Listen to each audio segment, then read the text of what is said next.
The moment my marriage broke didn't sound like shouting. It sounded like confidence.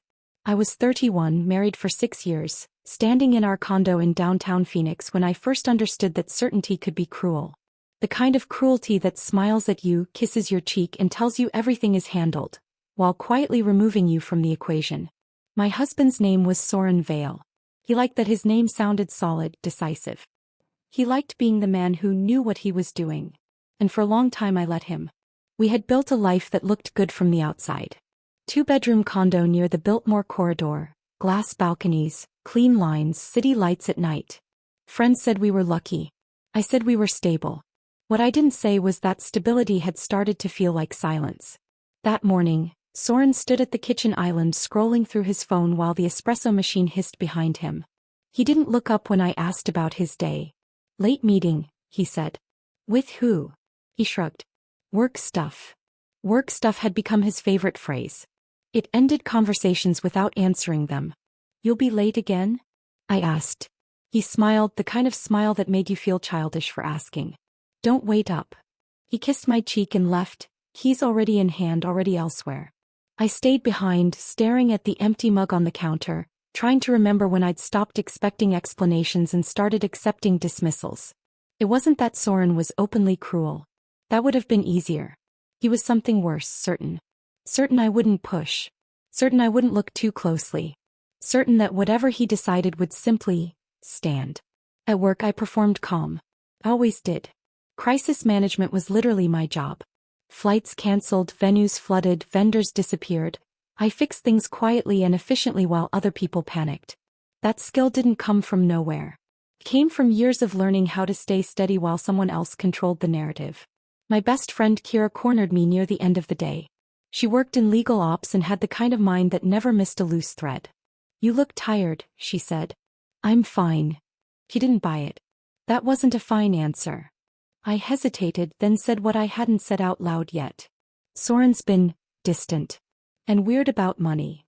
That got her attention. Weird how? He gets irritated when I ask questions. Says I stress him out. Kira's expression hardened. Do you have access to everything? Some things, I said. Not all. She stared at me.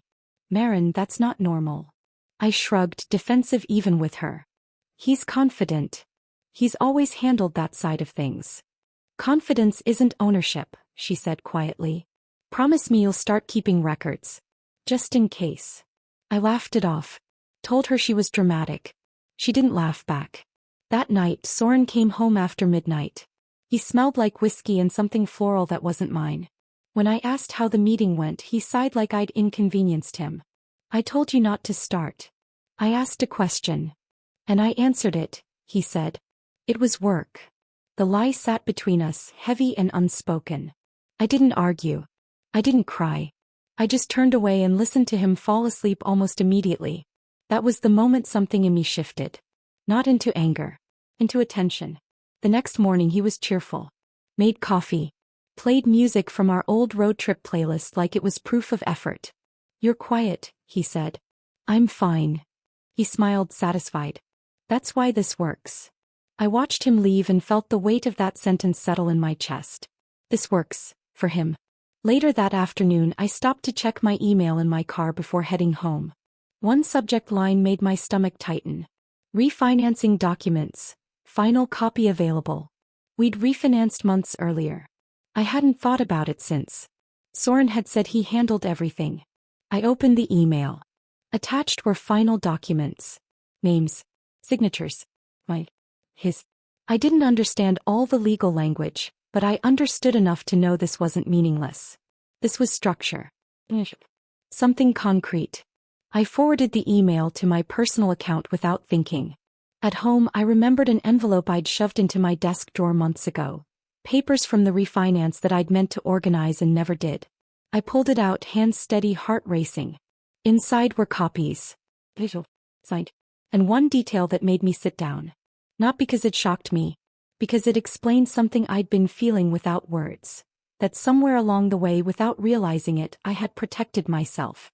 I didn't fully process it yet. I didn't celebrate. I didn't confront him. I put the papers back in the envelope. I slid them into the drawer. And I locked it. It was a small act. Quiet. Invisible. The kind of act a man like Soren never noticed. But as the drawer clicked shut, I felt something I hadn't felt in months. Ground. At the time, I still believed I was trying to save my marriage. I still thought if I stayed calm, stayed reasonable, stayed loving enough, Soren would come back to me. What I didn't know, what he didn't know, was that his certainty had already started to crack. Because confidence without care becomes arrogance. And arrogance always underestimates silence. That drawer wasn't revenge. It was preparation. And it was the first moment I stopped waiting for permission to exist in my own life. The call came 3 days later in the middle of a client briefing. I remember the exact moment because my phone never rang during meetings. Soren knew my schedule. He'd always said interruptions were unprofessional. So when I felt the vibration against my thigh, sharp and insistent, my first thought wasn't worry. It was irritation. I glanced down expecting a quick apology text. Instead, I saw his name flashing across the screen. I excused myself, stepped into the hallway, and answered with a practiced smile still on my face. "Hey," I said. "Is everything okay?" There was a pause. Just long enough to register as deliberate. Then his voice came through, cool, controlled, almost pleased with itself. "I'm filing for divorce." The words landed cleanly. No build-up. No hesitation. I stopped walking. "I'm sorry, what?" "I've already started the process," he continued as if he were updating me on a calendar change. "And I sold the condo. You'll need to figure out where you're going to live." For a second, I genuinely thought I'd misheard him. The hallway felt too bright, too narrow. My pulse roared in my ears. "You sold the condo," I repeated slowly. "Yes," he said, and I could hear the smile in his voice now. "It's done. The buyer's already wired the deposit." I leaned against the wall, my hand tightening around the phone. "You can't do that without me." Soft laugh. "Maren, please. You never cared about the details." The words weren't shouted. They were worse, casual, certain. "And honestly," he added, "it's time we stopped pretending. I'm moving on. You should too." There was the cruelty wrapped in composure. Moving on with who? I asked, though something in my chest already knew. Another pause. Shorter this time. "Lenora," he said. "She understands me. She deserves better than being dragged into your anxiety." Lenora. The name burned not because it surprised me but because of how easily he said it. Like I was the inconvenience. Like I'd been the obstacle in my own marriage. I swallowed, forced my voice steady. "Sounds like you've got it all planned." "I do," he said. "And I suggest you don't make this harder than it needs to be." The call ended before I could respond. Just like that. I stood there staring at the blank screen, the echo of his confidence still ringing in my ears. Around me, people walked past carrying coffee and folders, unaware that my life had just been shoved off its axis. I didn't cry. Not then. Shock is efficient like that. It locks everything down and hands you a checklist instead. Back in the conference room, I finished the meeting. Answered questions. Took notes. Smiled when appropriate. No one noticed anything was wrong. By the time I returned to my hotel room that evening, the shock had curdled into something sharper. He thought he'd erased me. He thought he could make a unilateral decision, sell a home we'd built together, and leave me scrambling while he set up a new life with someone else. And worse, he thought I'd take it quietly. I sat on the edge of the bed, phone in my hands, replaying his words. "You never cared about the details." That was the lie he'd built his confidence on. I opened my laptop and pulled up my personal email. There it was, the forwarded refinancing documents. Still unread in full. Still waiting. My hands were calm as I opened them. Page by page I went through the paperwork. Slower this time. More careful. And then I saw it. Clear. Undeniable. The deed. My name alone. Transferred months earlier during the refinance, after a suggestion from a junior loan officer who'd asked, almost offhandedly, whether I wanted sole ownership for simplicity. Lower interest rate. Cleaner structure. Soren had been there. He'd signed everything without reading, impatient to get it over with. At the time it hadn't felt like a power move. It had felt like logistics. Now it felt like gravity snapping into place. I exhaled long and slow and felt something unfamiliar spread through me. Relief. Not triumph. Not revenge. Relief. Because suddenly his certainty looked fragile. I picked up my phone and called Kira. She answered on the second ring. Hey, what's wrong? He's divorcing me, I said. My voice didn't shake. That surprised me. And he claims he sold the condo. Silence. Then, claims. Yes. A beat. Send me the documents. All of them. I did. Minutes passed. Then my phone rang again. Marin, she said, and I could hear the smile she was trying not to show. He's in serious trouble. I closed my eyes. He can't sell it, she continued. The deed is in your name. Sole ownership. Any agreement he made is invalid. And the money? I asked. If he took a deposit, she said carefully, that's fraud. The words settled between us, heavy and precise. For the first time since the call, I smiled. What do we do? I asked. First, we notify the buyer that the sale isn't legal, she said. Then we send Soren a formal notice outlining exactly how badly he miscalculated. I pictured his face, confident, dismissive, already spending money that wasn't his. Let's do it, I said. When I hung up, I sat there for a long moment, letting the quiet wrap around me. The betrayal still hurt. That part didn't disappear. 6 years doesn't evaporate because of paperwork. But something else had replaced the panic. Focus. Soren thought control came from confidence. From speaking first. From assuming no one would challenge him. He didn't understand that real control comes from knowing the facts and waiting. That night I slept deeply for the first time in weeks. And somewhere across the city, a man who thought he'd won had no idea the ground beneath him had already shifted. By the time my plane touched down in Phoenix, the shock had burned off completely. What remained was clarity. I didn't rush home. I went straight to my office, dropped my suitcase under my desk, and worked a full day like nothing in my life was actively imploding. There was power in that, knowing I could still function while Soren was probably pacing, waiting for me to beg or panic or demand answers. I did none of those things. That I watched. Kira moved fast. That was her gift. By noon, she'd already notified the buyer's attorney that the sale was invalid. The response had been immediate and furious, directed not at me but at Soren. That detail mattered. Men like Soren don't fear consequences in theory. They fear embarrassment, exposure, being seen as careless. And he had been careless. My phone buzzed while I was reviewing a contract. His name lit up the screen. I didn't answer. It buzzed again. And again. Then the text started. We need to talk. What is this letter? You're overreacting. Call me. I waited until my workday was over before responding. Have your lawyer contact mine, I typed. Then I set the phone down. That night I finally went home.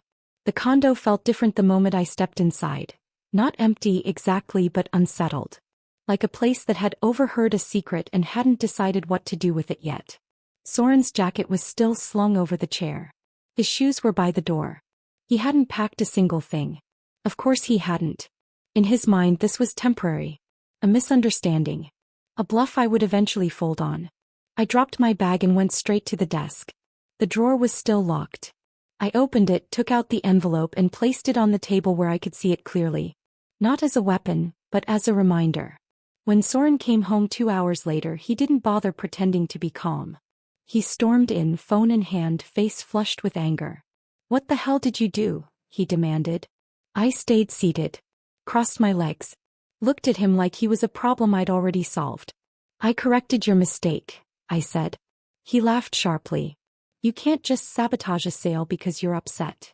It wasn't a sale, I replied. You can't sell something you don't own. His expression flickered. Just for a second. That's not funny. I stood and walked to the table, picking up the envelope. I slid the deed across the surface toward him. Read it. He didn't want to. I could tell. But his confidence demanded it. He scanned the page once. Then again. What is this? He asked, though his voice had lost some of its edge. The deed, I said. Transferred during the refinance. You signed it. That's not possible, he snapped. It's our condo. It was, I corrected. It's mine now. Silence. I watched the moment his certainty collapsed. It wasn't dramatic. It was subtle. A tightening around his eyes. A recalculation. You tricked me, he said finally. I almost laughed. You didn't read what you signed. That's not the point. It is, I said. It's exactly the point. He paced the living room, running a hand through his hair. This doesn't change anything. I already made a deal. The buyer knows it's invalid, I said calmly. And if you don't return the deposit, they'll pursue legal action. His head snapped up. You told them? Yes. You had no right. I took a step closer. You had no right to sell my home and tell me to figure out where to live. His mouth opened, closed. For the first time since I'd known him, Soren didn't have a ready answer. He tried another angle. We can fix this. I'll undo the sale. We'll split things properly. Just stop escalating. Escalating. As if I'd started this. I'm not escalating, I said. I'm responding. His phone buzzed. He glanced at it, then quickly flipped it face down. I already knew who it was. Lenora? I asked. He stiffened. Don't bring her into this. You already did, I said. When you used her as an excuse. His jaw tightened. She doesn't know the full story. I smiled faintly. That's never a good sign. The next few days were a blur of quiet action. Kira filed preliminary divorce paperwork. The buyer formally rescinded the agreement. Soren's attorney reached out with a tone that suggested damage control rather than confidence. Meanwhile, Soren unraveled. He swung between anger and charm, threats and apologies. One moment he accused me of betrayal. The next he reminisced about vacations and inside jokes like they were bargaining chips. You're really going to throw everything away over paperwork? He asked one night. No, I said. I'm refusing to throw myself away. That seemed to confuse him more than anything. The breaking point came when he brought Lenora to the condo. I was at the dining table reviewing documents when the door opened and they walked in together like a performance. She was younger than me, polished, self-assured. The kind of woman who believed the story she'd been told because it benefited her. This is where we'll be staying, she said lightly, glancing around. I stood. No, I said. It isn't. She looked at Soren. He froze. Marin. This is my home, I continued, my voice steady. You're not welcome here. Her smile faded. Soren said. Soren lied, I said. About the apartment. About the sale. About the money. Her gaze sharpened. What money? He tried to speak. She cut him off with a look. The deposit, I said. From a sale he had no legal right to make. Her face drained of color. Fraud, she whispered. I nodded. Potentially. She stepped away from him like he'd become radioactive. You said everything was handled, she said, her voice cold. I was going to fix it, he insisted. She shook her head. No. You were going to drag me into it. Without another word, she turned and walked out. The door closed behind her with a soft final click. Soren stared after her, then at me. You ruined my life, he said hoarsely. I met his gaze without flinching. You did that yourself. That night I handed him the divorce papers. Sign them, I said. And leave. He looked smaller then. Not defeated, exposed. He signed. By morning his things were gone. And for the first time in years the condo felt like it belonged to me. Not because his absence was loud but because my presence finally was. I didn't win by shouting. I won by standing still. And I was just getting started. The silence after Soren left was louder than any argument we'd ever had. No pacing. No sighing. No doors opening and closing like punctuation marks in a sentence I was tired of finishing for him. Just space. Clean, uninterrupted space. For the first 24 hours I didn't touch anything. I didn't move his mug from the sink or his forgotten charger from the outlet. I let the apartment exist exactly as it was, like a paused frame. I needed to feel the difference. And I did. It was in the way my shoulders dropped without me noticing. In how I slept through the night without waking to check my phone. In the strange relief of knowing no one was about to accuse me of starting something, just for asking a question. Control doesn't always announce its return. Sometimes it just settles. Soren, on the other hand, did not settle. The messages started the next day. We should talk like adults. You're making this uglier than it needs to be. I never meant to hurt you. Lenora left. Are you happy now? I read them without responding. Each one followed the same pattern. Accusation wrapped in vulnerability, blame disguised as regret. Kira called that afternoon. He's scrambling, she said. His attorney's tone changed. That's usually a good sign. For who? I asked. For the person who's right, she replied. We went over details, timelines, filings, contingencies. Divorce, when done correctly, is methodical. It's not about who's louder. It's about who's prepared. He doesn't have leverage, Kira said. Financially or legally. The condo is yours. His attempted sale damaged his credibility. I let that sink in. For years, Soren's power had lived in the assumption that he knew more than me. That he was sharper. Faster. More capable. Now that assumption was gone. That evening I finally started clearing the apartment. Not aggressively. Not angrily. Deliberately. I boxed his things carefully like artifacts from a past life. Suits folded with the same precision I'd once admired. Shoes lined up. Cables untangled. I didn't rush. I didn't linger. This wasn't punishment. It was closure.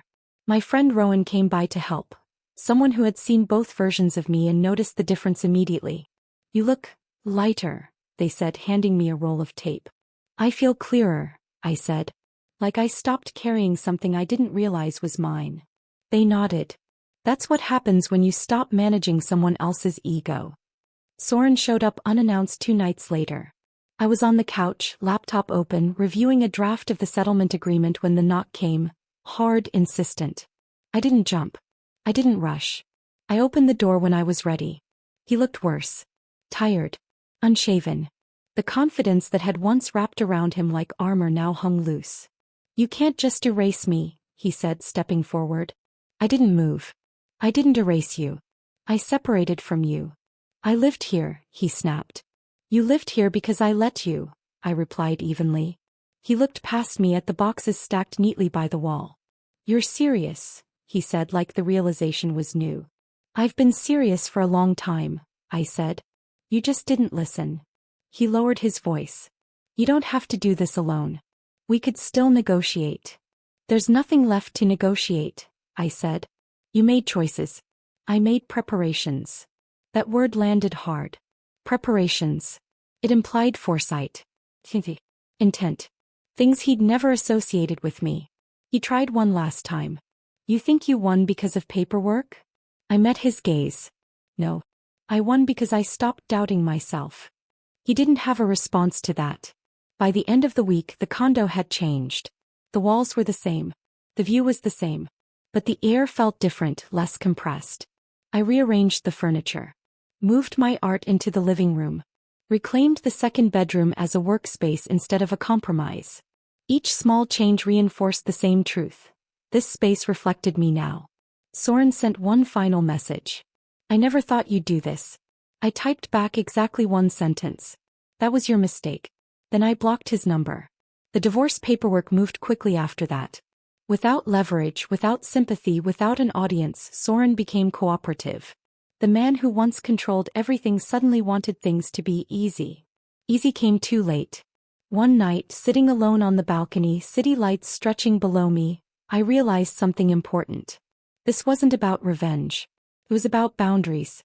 I hadn't taken anything from him that wasn't already mine. I had simply refused to give any more. And in that refusal I found something I hadn't felt in years. Peace. The kind that doesn't need to be defended. The kind that tells you you're done surviving. You're ready to live. The hardest part wasn't losing my husband. It was realizing how long I'd been disappearing to keep him comfortable. That understanding came slowly in the quiet weeks after Soren was gone. No shouting. No dramatic confrontations left to survive. Just space. Enough space for memories to surface without being interrupted. I started noticing things. How I used to soften my voice before asking a question. How I rehearsed conversations in my head so they wouldn't annoy him. How often I accepted his certainty as fact simply because it was delivered confidently. Control doesn't always look like domination. Sometimes it looks like persuasion repeated often enough that you stop arguing. The divorce moved forward with almost embarrassing ease. Kira called one afternoon while I was reorganizing the kitchen. He signed, she said. No changes. No pushback. I leaned against the counter, letting that sink in. That's it? I asked. That's it, she confirmed. He knows he can't win. He's choosing damage control. I thanked her and hung up, feeling a strange mix of relief and disappointment. Not because I wanted a fight, but because part of me had expected one. As if the end should hurt more to feel real. But this ending wasn't violent. It was clean. And that felt intentional.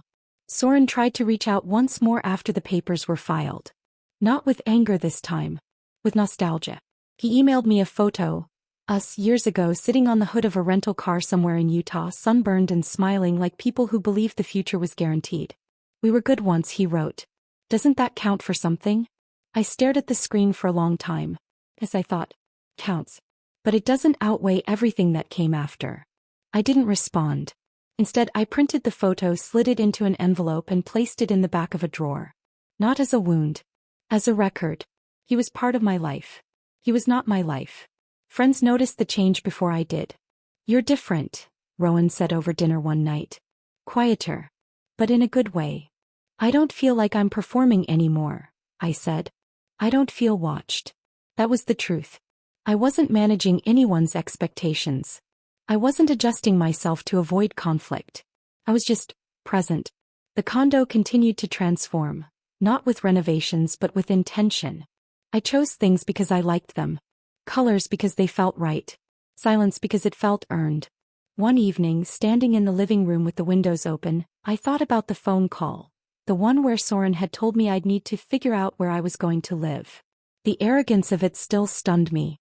He had believed that by pulling the rug out from under me, he'd render me powerless.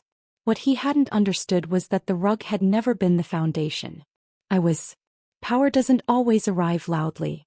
Sometimes it shows up as paperwork signed months earlier. Sometimes it's a locked drawer. Sometimes it's the refusal to argue with someone who expects you to beg. I didn't destroy Soren. I outgrew him. And growth, I learned, is the most threatening thing of all to someone who survives on control. By the time the divorce was finalized, I felt something close to gratitude. Not for the betrayal, but for the clarity it forced. Because when someone shows you exactly who they are, believing them is the first act of freedom. And I was almost there. One chapter left. One final release. One last moment where survival turned into choice. The day the divorce became official, I didn't celebrate. I didn't cry either. I was sitting at my kitchen table, sunlight spilling across the wood, when Kira's email came through confirming what I already knew was coming. One sentence. Pling. Final. You're legally free. I read it twice, then closed my laptop. For a long moment I just sat there listening to the quiet. Not the tense quiet I'd lived with for years. The kind that waits for someone else's mood, but real quiet. The kind that doesn't ask anything of you. Freedom, I realized, doesn't always feel like fireworks. Sometimes it feels like exhaling after holding your breath for too long. In the weeks that followed, my life didn't dramatically change on the surface. I still went to work. Still paid bills. Still drank my coffee too strong in the mornings. But everything felt different. I wasn't bracing anymore. I stopped checking my phone out of habit. I stopped explaining myself in conversations. I stopped wondering whether I was being too much, or too sensitive, or too difficult. Those questions had belonged to a version of me who thought love required shrinking. That version was gone. One evening, while reorganizing the desk one last time, I opened the drawer. The drawer. Inside, the envelope sat exactly where I'd left it. The deed, the documents, the quiet proof that I had not been as powerless as I'd once believed. I held the papers for a moment, then slid them back in. I didn't lock the drawer this time. I didn't need to. The protection had moved somewhere else. Amy. I thought about Soren, not with anger but with distance. About the phone call where he'd laughed so sure he'd won. About how confidently he'd told me to figure out my future while he planned his own. His greatest mistake wasn't betrayal. It was underestimation. He had believed control came from speaking the loudest, deciding the fastest, dismissing questions before they formed. He never imagined that silence could be strategic. That patience could be preparation. That someone he thought he understood had been quietly paying attention all along. I didn't beat him at his own game. I refused to keep playing. On a warm Friday night, I stood on the balcony, city lights stretching endlessly below, and felt something settle into place. Not triumph. Alignment. I finally trusted myself. That trust changed everything. I knew I wouldn't stay in this condo forever. One day I'd move somewhere new, somewhere untouched by old memories. But for now this space mattered. It was the place where I learned that safety isn't given, it's claimed. That love without respect isn't love.